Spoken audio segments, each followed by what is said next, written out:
بركته يمي ودمانه يتعدل يمي ودمانه يتعدل يمي ودمانه يتعدل كان جرا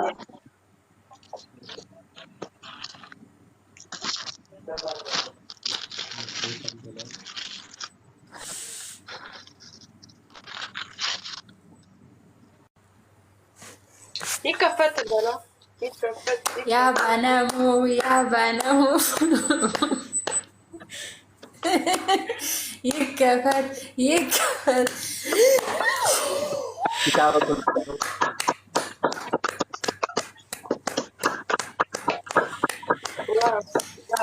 قالني معك أيوة فات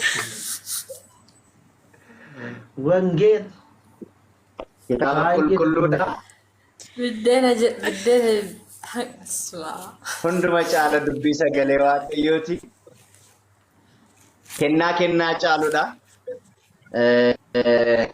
egaa namni kitaaba qulqulluu jireenya namaa kenna daandiidha kun karaadha dhugaadhas jireenyas ifadhas waan ta'eef kennaa caalu kitaaba qulqulluudha waan ta'eef abbaan carraa eebbifame kan argaatu eenyu kan eebbifame kan argaatu eenyu kan eebbifame barakatu taaddaluun sadaffaadha kom alfa omiga taaddaluun sadaffaadha obboleetti keenya lammaffaa kan jalatti barreessaa jirtudha.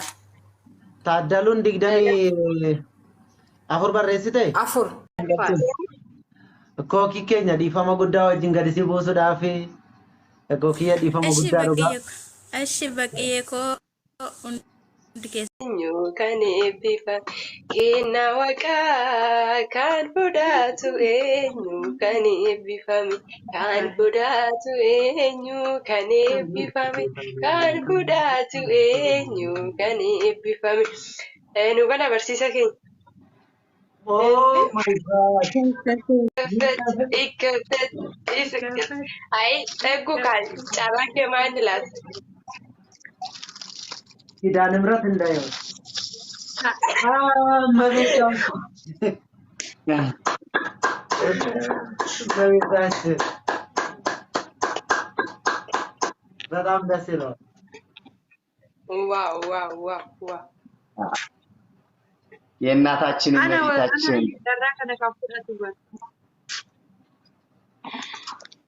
ከእናን ሼስና ኤጎን ደወቄሰኒ አሜን አሜን አሜን በርሲሳቴ አማላጅነቷ ይጠብቃችሁ በባዕድ ሀገር ያላችሁ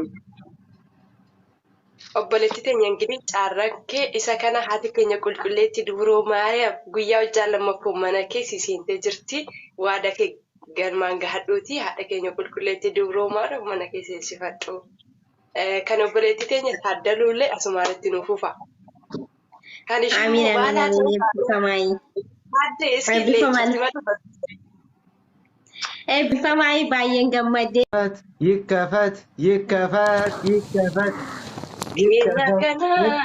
kan fudhatu eenyu kan eebbifame kan fudhatu eenyu kan eebbifame kan fudhatu eenyu kan eebbifame kan fudhatu ቅዱስ ገብርኤል Hidaan birate ገብርኤል hidaan birate ገብርኤል ቅዱስ ገብርኤል ይመስላል ቅዱስ ገብርኤል ወይ ቅዱስ ሚካኤል ነው ገብርኤል tagliye እርገማ ቁልቁሉ ገብርኤል ተክልዬ ay maara ደስ ይላል ማርያምን አጓጓኛው ገና barsiifamana ታደሉ ናደበር ስሜ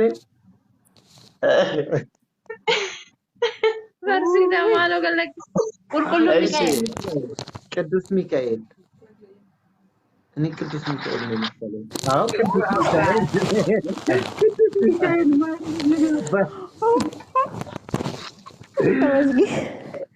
በጣም ነው ደስ የሚለው ማርያምን ደስ ይላል jechaan qaba dhugaa rabbii eebbifamaadha waaqayyo gooftaan sinaa eebbisuu carraa kana argachuuf baay'ee tokkoon gammadee barumsa keessan Facebook irraan handle kanan dhaggeeffachaa turedha. Dhugumatti waaqayyoon sinaa eebbisu mana isaa keessatti sinaa qusatu bara tajaajila keessanii isiniif haa eebbisu baga guyyaa kanaan irra isiniin ga'e eebbifamaa barsiisaa keenya dhugaa baay'ee tokkoon gammachuun kiyyaa mana jedheen ibsadhu eebbifamaa barsiisaa keenya hundumti keessanuu eebbifamaa waaqayyo mana isaa keessatti sinaa qusatu. Faarfattoota galuu barbaadanoota jiraatan galchiiti sagantaan keenya. Kaamera gara duubatiin asinitti argisiisa. እግዚአብሔር ይመስገን እግዚአብሔር ይመስገን እግዚአብሔር ይመስገን እግዚአብሔር ይመስገን ለዚህ ያደረሰን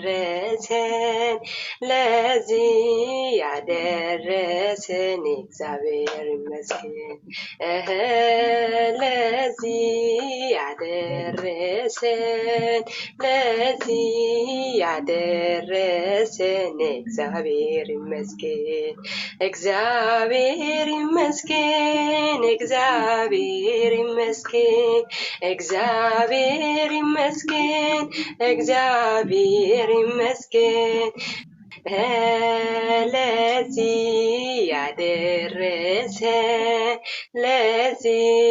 ያደረሰን እግዚአብሔር ይመስገን ገላታ ዋቀዮ ካዩ ናኑ ጋዬ ገላታ ዋቀዮ ካዩ ናኑ ጋዬ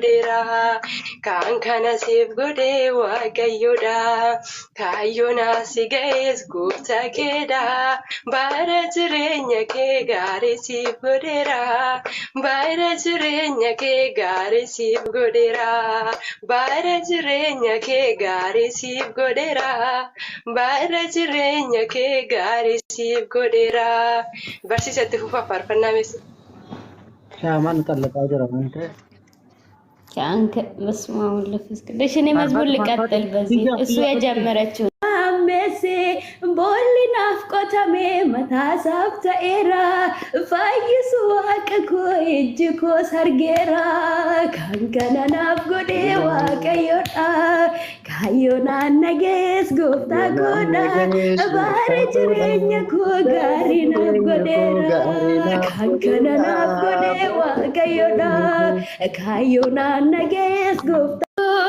namni fuula laala atoota si kabanya yaada waaqayyo si jaalana si kabanya yaada waaqayyo anu deesef qoricha yaayo qoricha addunyaa waan deesef yaayo yeen anu deesef qoricha yaayo qoricha addunyaa waan deesef yaayo sejalan si jaalana si kabanya yaada waaqayyo si jaalana si kabanya yaada waaqayyo anu deesef qoricha yaayo qoricha addunyaa waan deesef yaayo Yen wanu desef qoricha yaayo qoricha addunyaa waan deesef yaayo si jaalana si kabanya yaada waaqayyo si jaalana si kabanya yaada waaqayyo anu desef qoricha yaayo qoricha addunyaa waan deesef yaayo Yen wanu desef qoricha yaayo qoricha addunyaa waan deesef yaayo Yesuus abbaa jaalatamaa Yesuus abbaa jaalatamaa Yesuus abbaa jaalatamaa Yesuus abbaa jaalatamaa abbaa jaalatamaa abbaa jaalatamaa abbaa jaalatamaa abbaa jaalatamaa Yesuus abbaa jaalatamaa abbaa jaalatama abbaa jaalatama abbaa jaalatama abbaa jaalatama Yesuus abbaa jaalatama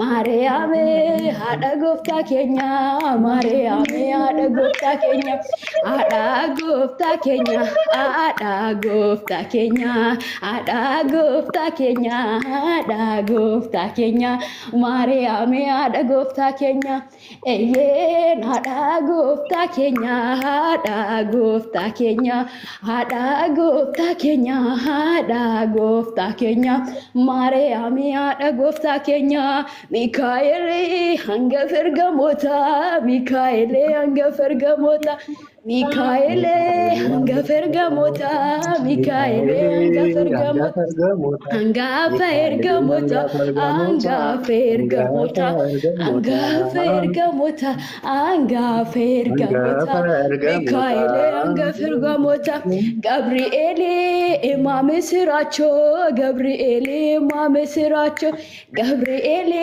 imaame siraacho Gabri'eel imaame siraacho imaame Siracho, Emame Siracho, Emame Siracho, Emame Siracho, Gabriel Emame Siracho, Akumara, Wagada Nugai, Amen, Akumara, Wagada Nugai, Isse Wagada Nugai, Wagada Nugai, Yawakayo, Wagada Danu gai, waga danu gai, ya wakayo. Aku marah, waga danu gai, amin. Aku marah, waga danu gai, se waga danu gai, waga danu gai, ya wakayo, waga danu gai. Agada nugai ya wakayo inda zare ametu yadersen amen inda zare ametu yadersen ametu yadersen ametu yadersen amlakachin ametu yadersen ametu yadersen amlakachin መምራችን እንኳን ደስ አለት በጣም ደስ ይላል ዝማሬያችን ይቀበልልን በርሲሰ ከኛ እትንፉባ ቃላየትን ዝማሬ መላእክትን ያሰማልን አሜን ወላሂ አረ ቆይ በርሲሰ ነው አፋርፈቱ ፋርፈናቱ ከቻ Hunda dura ka jirtu lafaaf samiina dubbatu hundi darbees ni jiraata yaa waaqa koo siif galata baraan hin daanga'u ulfinni faangoon kee ililleen si faarsaa dhaabbadhee dura kee eeyyee amma bara baraatti mootiidhaati amma bara baraatti mootiidhaati eeyyee amma bara baraatti mootiidhaati amma bara baraatti mootiidhaati warri kalees mootii turan warran jiran dhaloonni dhalotaan barris darbu baraan ati jiraata mootii bara bara eeyyee amma bara baraatti mootiidhaati amma bara baraatti mootiidhaati eeyyee amma bara baraatti mootiidhaati amma bara baraatti mootiidhaati ergamoonni samiirratti si faarfatu maqaa keeni ilmaan namaaf jilbeeffannaan si waaqessu siif bitamu dureessa yoomsitee beelaa quubsita addunyaa kanarra eenyu siin qixxaata eeyyee amma bara baraatti mootii ittaraarame maaloo nu beeki amaariyaami maaloo nu beeki amaariyaami Maaloo feegi Maariyaami, maaloo feegi Maariyaami, maaloo feegi Maariyaami. Nagaanii biyyattis akka deebi'anii, maaloo feegi Maariyaami.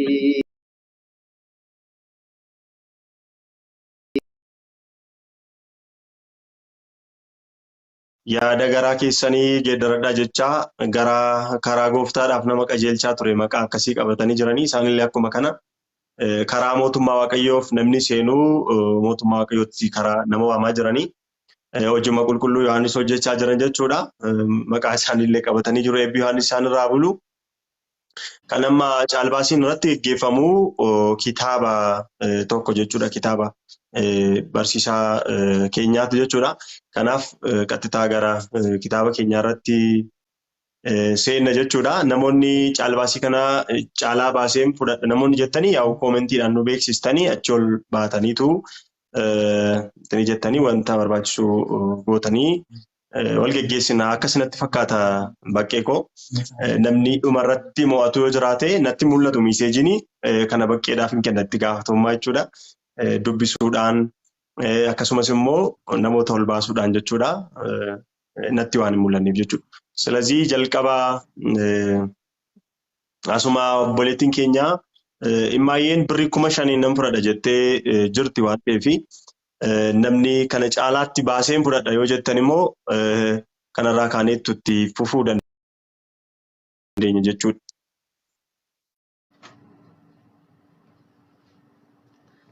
Dafaa hirmaadhaa. Tiguu 6,000 jechaa jirti. Tiguun 6,000 jechaa jirti. Siifoo 6,000 jedhama. Hordofi bakka kana booddee. Warqiyyeen 8,000. Warqiyyeen 8,000. Meeqaan dabalaatu deema walitti himtaniiti? Okay, haala isaa himaa kaashee. Kana dura raawwadheen beeku waan ta'eef anaaf haaraadha inni kun ishee. Anillee nan hirmaadha asumaanii haala isaa. Bakkee. Barreeffama san dubbisaa kun caalataa miti. Caalbaasee yennaa jennu kitaaba barsiisa kana tokkicha 1,000 fudhachuu dandeechanii 500 fudhachuu dandeechanii 2,000 fudhachuu 10,000 fudhachuu dandeechan. Dhuunfa keessanitti kitaaba kana bitaasii kitaaba bitannaati jechuudha. Okay, yaadni isaa sirriitti fanaaf hin taane hundumti isaanii 7,000 isin fudhatan jedhe 7,000 fudhatan hin kaffala kitaabichi hin gaafii jechuudha iddoo isaan jiranitti. Kan 8,000 akkasuma. Bakka bakkee na ergamee jira. Okay. Bakka qo'e maaliidhaaf kan jalqaba jechuudha. Kitaaba jalqabaa obboleettiin keenya baay'een birrii 5,000 nan fudhadha jettee jirti. Rabeetta iskiriinii irratti gannaa buusuu dide. Iskiriinshat godhee bahee ilaalan jira. Telegiraamii irraa mooniitoorkii naa buusuu dide. Kanaadhaaf achuma itti fufna. Sa'aatii kitaaba bitannaati. Kitaaba barsiisa kana fudhadhee dubbisee jabina argadhee dhaabbadhee amantaa kootiin cima kitaaba tokkicha 10,000 na fudhadha jettee jirti. Hundi keessanuu amma kitaaba ittiin bitattan itti fufuu hin dandeechan keessummoonni keenya. Okay, yaadan irratti dabaluun qaba. Yaadan irratti dabalu. Hundumti isaanii kitaaba kana hin binna jedhanii as jalatti ni barreessu waan ta'eef lakkoofsa isaanii faana nu barreessu moo hunduma isaanii tara galchinu? Maal godhatu fakkaate? Tigistii walitti mikaa'ee as jiraatte akkaawuntii barsiisa nuuf gadhiistaa. Birrii galchitanii kitaaba keessa fudhachuu hin dandeechanii akkasumatti barreessatii deemtan nuti maqaa keessaniin qabannaa birrii galchitanii ta'anii kitaaba keessanii fudhachuu hin dandeechanii jechuudha. Maqaa caalaa. Okay, baay'ee gaariidha. Namni iskiriiptoo baay'ee turuudha. Sagaleen kun nagaama yoo ta'e maal goona isinitti fakkaate akkuma amma jalqaba jedhamee jechuudha. Maqaan isaanii dardaramee kan amma warra amma jalqaba bitatan jechuudha. Akkuma isaanii maqaan isaanii gaafa barreessan jechuudha. Maqaa isaaniiti maqaa noormaalii kan tiiktookii hin taane maqaa isaanii noormaalii fi lakkoofsa birrii ittiin bitatanii erguu qabu jechuudha. Nufa barreessanii achi booddee waraqata irratti garagalchaa deemaa jechuudha. Natti barreessuu hin danda'u maa akkatti qaba. Ho'iin baqqalaan baqqeen ho'i immoo akkasittiin qabaa jechuudha. Kazaa maqaa waamaa deemuun gaariidha akkasittiin baqqee. Iskiriiptoo qabadhaati. Kitaabni biyya jirtanitti isinii dhufuu hin danda'a.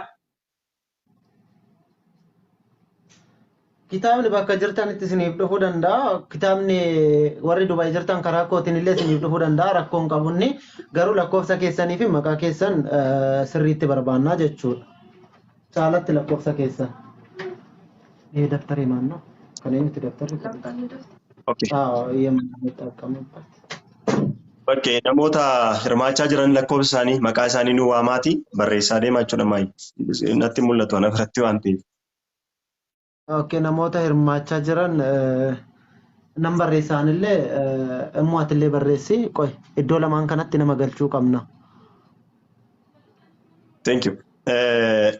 Lakkoofsa akkaawuntii isaanii namni. Bakkee irra jira. Barsiisaa Yohaannis Oldeessi. Galcheen jira. Akkasumas immoo kan biraa eenyuun kitaabni galchume kitaaba jabinaa kan jedhudha. akkaawuntiis jalatti zaafaa fi. Kan jedhu Amaariffaanis Hirmaannama ta'uu Waaqayyoo kana dura akkuma maafan ortodoksii ta'e jennee kan bitannee itti fayyadamnee amantaa keenya jabaannee dhaabbanne ammallee jabina kan jedhu keessa dubbisnee toonii seenaa abbaa Phexros dubbisnee toonii amantaa keenya naa jabaannu ammallee itti fufa. ይሄ መጽሐፍ በአማርኛም ስላለ በአማርኛም አንዳንድ ጊዜ ብናስተላልፍ አሪፍ ነው ለእነሱም እንዲደርሳቸው መጽሐፉ እንዲሁም ማስታወቂያ እየሰራን እናደርሳቸዋለን እሱ ችግር የለውም ግን በአማርኛም አንዳንድ ጊዜ ብናስተላልፍ አሪፍ ነው ዋጋውን በዚህ ዋጋ ወስዳለሁ ብላችሁ የምትጽፉት ልጆች ደግሞ ስልክ ቁጥራችሁንም ብትጽፉልን በጣም ደስ ይለናል በስልክ ነው የምናገኛችሁ ስልካችሁን ጻፉልን ለኮፍሳ ኬሰን ነው በሬሳ እሺ ለኮፍሳ ኬሰን ነው በሬሳ ገለቶማ እስኔ ጋጀራ ኦኬ irratti hirmaadha saba waaqayyoo akkuma amma buloonni keenya irratti hirmaatan jechuudha waaqayyoo warra kitaaba kana binnee dubbisnee irraa arganna jedhanii barnoota irraa arganna jedhanii godhanii waaqayyo isaan eebbisu isinis akkuma kana irratti hirmaadha saba waaqayyoo tokkoffaa kitaaba kan biraallee akka nu barreessaniif amma yoo kitaabni kun bitamee irraa dubbisnee amantiidhaan jabaanne barnoota biraallee argachuu dandeenya jechuudha. Kanaadhaaf irratti hirmaadhaa isiniin jenna. Tajaajilicha haala gaariidhaan cimsuu qabna. Barsiisaan keenya kana caalaatti boriitu kitaabota garaagaraa kan baasanii akka irraa dubbisnu dhaloonni irraa baratu gochuun qabna waan ta'eef jechuudha. Namoota maqaa isaanii waamne isinitti warri mul'ataa jiran jechuudha maayii. Namoota maqaa isaanii waamaa galmeessaa jechuudha.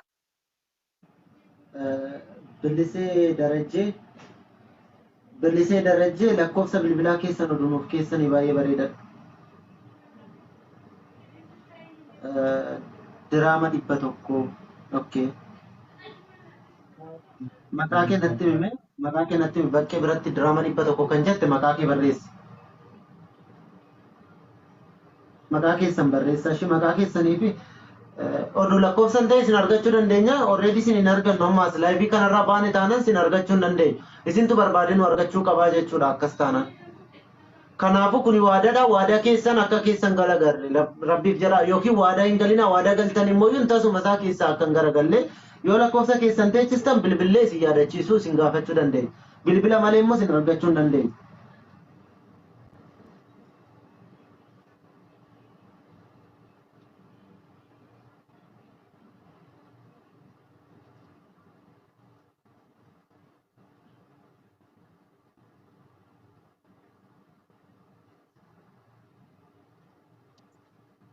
Irratti hirmaadhaa. Waaqayyo isin eebbisu warra hirmaachaa jirtanii maqaa keessan barreessaa jiru jedhee nan amana. Miseejiin na biratti waan hin mul'anneef jechuudha. Waaqayyo isin eebbisu. Waaqayyo jabina isiniif haa ta'u. Obboleessa keenya barsiisaa keenya kitaaba isaanii kana yoo binnee eebbisne eebba kanatti arganna isaaniin jajjabeessina. Tajaajilli kun gara fuulduraatti illee kitaaboleen kana fakkaatan dhugaa dubbachuudhaaf kaleessa kitaabota garaagaraa baasanii kan afaan Amaariffaarraa hiikuudhaan akkasuma kitaaba haaraa barreessuudhaanii dhaloota wangeela barsiisuudhaanii tajaajila guddaa nama kennaa jirudha. Hanga biyya alaatiif hanga biyya keessaatti jechuudha. Baadiyyaadhaa katamaadhaa osoo hin jedhin aarsaa guddaa nama kaffalaa jiru waan ta'eedhaaf kana caalaatti kitaabni kuni nama biraatiif illee isiniif illee tokkoon kana eebba kana aarsaa guddaa kanatti kaffalame kana argachuu qabdan jechuudha. Kitaaba kana sin qaqqabee jechuudha. Abbaan Amaariffaa barbaadan Amaariffaan jira waan ta'eef abbaan Oromiffaa dubbistan immoo Oromiffaan jira waan ta'eedhaaf irratti hirmaattanii kitaaba kana sin qaqqabuu qaba jechuudha. Obboloonni keenya akka jechaa jiranitti immoo bakkuma isin jirtanitti kitaabni kun sin qaqqaba waan ta'eedhaaf wanti inni hin jenne jiru jechuudha. Bakka ijoollee maqaa isaanii waami yoo natti mul'achaa jiru moo calleedhanii ma jiran? Barreessaan jira. Koomentii barreessaa jira. Okay.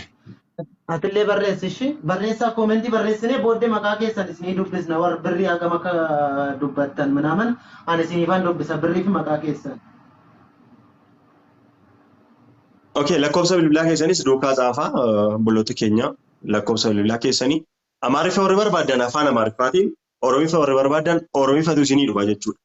አማርኛ የምትፈልጉ ሰዎች ጽናት የሚለው መጽሐፍ በአማርኛም ስለተዘጋጀ አማርኛም መውሰድ ትችላላችሁ መግዛት ትችላላችሁ።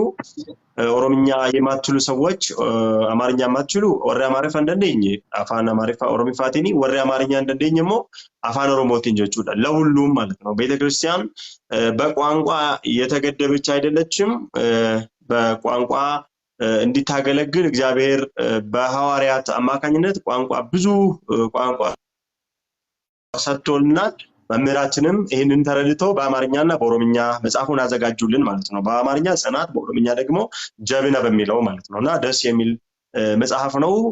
በረከት የምናገኝበት የጆሌ ዋቀዮ ወንዱማ ኬሰን ዋቀዮ ከንሲን አርጉ ሲናየብሱ ዋቀዮ ከንሲኒፍ ከንደራ ከን ኢርማተኒ ዋቀዮ ሲናየብሱ ዋቀዮ ሲኒፋ ከኑ ጀብና akka argannu immoo waaqayyo nu gargaaru kitaaba kanarraa kan baran waa'ee jabinaati amantii keenyatti akkamitti jabaachuu akka qabnu jireenya dhuunfaa keenyaatti illee jabaachuu akkamitti akka qabnu kitaaba kanarraa dubbisnee hubachuu dandeenya jechuudha.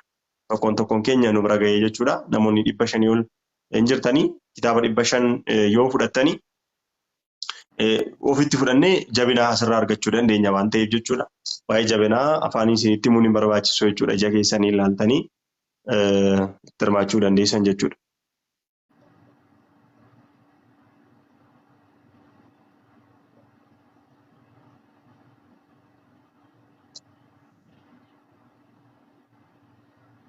User torbaatami jaadha. Seelii maaramii kan ofirraa qabu profaayilii maqaan keen jiru lakkoofsi keen jiru diraama 100 jettee jirta. Maqaa kee osoo natti himte. Warri maqaaf lakkoofsa hin saamne maqaaf lakkoofsa itti maqaaf lakkoofsa keessan barreessaa jechuudha. ስልካችሁንና ቁጥሩን ማለት ስልክ ቁጥራችሁን ጻፉ ማለት ነው። ስማችሁንና ስልክ ቁጥራችሁን ጻፉ። ምክንያቱም ነገ ላናገኛችሁ እንችላለን። ቀደም ወንድማችን እንደተናገረ እናንተ ናችሁ ፈልጋችሁ የምታገኙ እንጂ ልናገኛችሁ ስለማንችል ማለት ነው። ስለዚህ ስልካችሁንና ስልክ ቁጥራችሁንና ስማችሁን ትክክለኛ ስማችሁን ጻፉ። እዛ አካውንት ቁጥር በኋላ ይነገራችኋል ማለት ነው። በዛ ላይ መጽሐፉ ይደርሳችኋል ማለት ነው።